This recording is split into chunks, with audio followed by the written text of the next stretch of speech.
আসসালামু আলাইকুম এভরিওয়ান। রান্নার ক্যানভাসে নতুন আরো একটি রেসিপিতে সবাইকে ওয়েলকাম করছি। আজকে তৈরি করে দেখাবো গরমের সেরা একটা তরকারি।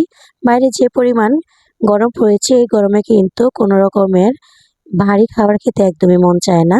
তাদের জন্য আজকে আমার এই রেসিপিটা। গরমে আজকে শাক দিয়ে মাছের একটা পাতলা ঝোল করে তৈরি করে দেখাবো। এটা কিন্তু হেলদি যতটা, খেতে কিন্তু ভীষণ রকমের মজা।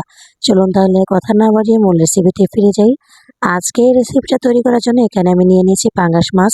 চাইলে এখানে তেলাপিয়া, রুই আরও বড় সাইজের মাছও নিতে পারেন।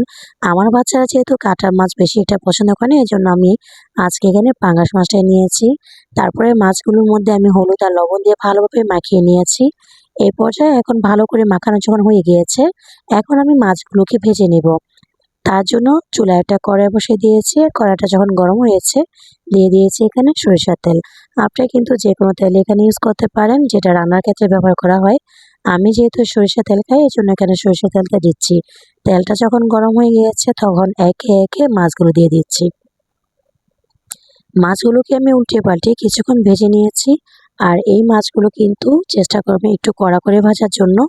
কড়া করে মাছ ভাজি করলে, তরকারিটা রান্না করলে সেই তরকারিটা কিন্তু ঘ্রাণ আসে একটা। এই তো দেখেন মাছগুলো আমার ভাজি করা হয়ে গিয়েছে। এখন আমি চুলা থেকে মাছগুলো একটা একটা করে তুলে নিচ্ছি। আর যেই তেলটা অবশিষ্ট ছিল, সেই একই তেলে আমি আজকে তরকারিটা রান্না করে নেব। তো তরকারিটা রান্না করার জন্য চুলা একটা কড়াই বসিয়েছি। আর যখন কড়াইটা গরম হয়েছে, তখন যে মাছগুলো ভেজেছিলাম, যে তেলটা অবশিষ্ট ছিল, সেই তেলটা এখানে দিয়ে দিয়েছি। তারপর ২টা মাঝারি সাইজের পেঁয়াজ কুচি দিয়েছি।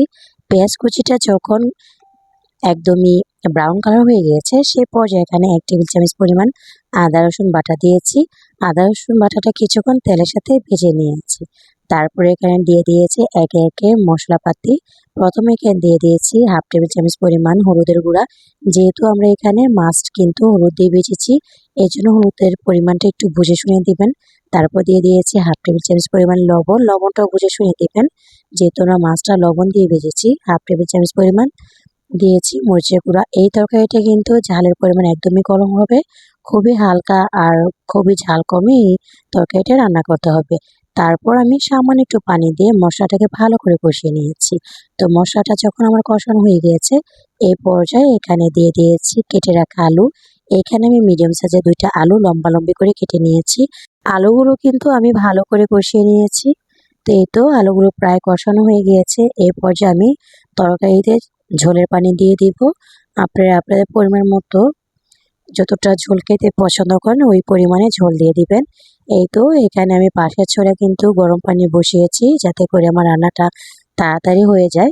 ঝোলটাকে আমি একটু ঢাকনা দিয়ে ঢেকে ফুটিয়ে নিব, একটু পানিটা শুকিয়ে নিব। আর এদিকে যেই শাকটা আজকে আমি তরকারিতে ব্যবহার করব, একটু দেখে নিচ্ছি। এখানে নিয়ে নিয়েছি আমি মিষ্টি কুমড়ার শাক। শাকের পাতা এবং আগা এবং ডগা সবটাই আমি নিয়েছি। আমি আমার পরিমাণ মতো নিয়েছি। আর শাকগুলোকে ভালো করে কুটে তারপর ধুয়ে নিয়েছি। এই পর্যায়ে যখন ঝোলটা একটু কমতে শুরু করেছে, তখন আগে থেকে কেটে ধুয়ে রাখা শাকগুলো এখানে দিয়ে দেব। পানিটা কিন্তু অনেকাংশে কমে এসেছে। আর এই পর্যায়ে শাকগুলো দিয়ে আমি আবারও নাড়াচাড়া দিয়ে ঝোলের সাথে মিশিয়ে ঢাকনা দিয়ে ঢেকে আরও ৫ মিনিটের মতো সিদ্ধ করে নেব। চলে এলাম ৫ মিনিট পর। ৫ মিনিট পর দেখেন ঝোলটা কিন্তু অনেকাংশে শুকিয়ে গিয়েছে। আর এইদিকে শাকের ডগাগুলো কিন্তু সিদ্ধ হয়ে গিয়েছে, শাকগুলো সিদ্ধ হয়ে গিয়েছে। এই পর্যায়ে দিয়ে দিয়েছি ভেজে রাখা মাছ। মাছটা দিয়ে আমি ২ মিনিটের মতো ফুটিয়ে নিয়েছি। এর চেয়ে বেশি কিন্তু মাছ দিয়ে ফোটানোর কোনো প্রয়োজন নেই, এতে করে মাছগুলো ভেঙে যাওয়ার সম্ভাবনা থাকবে। তো এই তো দেখেন এখানে কিন্তু তরকারিটা প্রায় হয়ে গিয়েছে। আমি একটু লবণটা চেক করে তরকারিটাকে চুলা থেকে নামিয়ে নিব। তো তৈরি হয়ে গেল গরমের শাক দিয়ে মাছের পাতলা ঝোল। এটা খেতে যে কি মজা, যদি তৈরি না করেন তাহলে কিন্তু বুঝবেন না। এটা খেতেও যেমনটা মজা, পুষ্টিগুণও কিন্তু ভরা। রেসিপি ভালো লাগলে ভিডিওতে লাইক দিয়ে চ্যানেলটি সাবস্ক্রাইব করে অনুরোধ জানাচ্ছি। আজকে এখানে বিদায় নিলাম। আল্লাহ হাফিজ। আসসালামু আলাইকুম।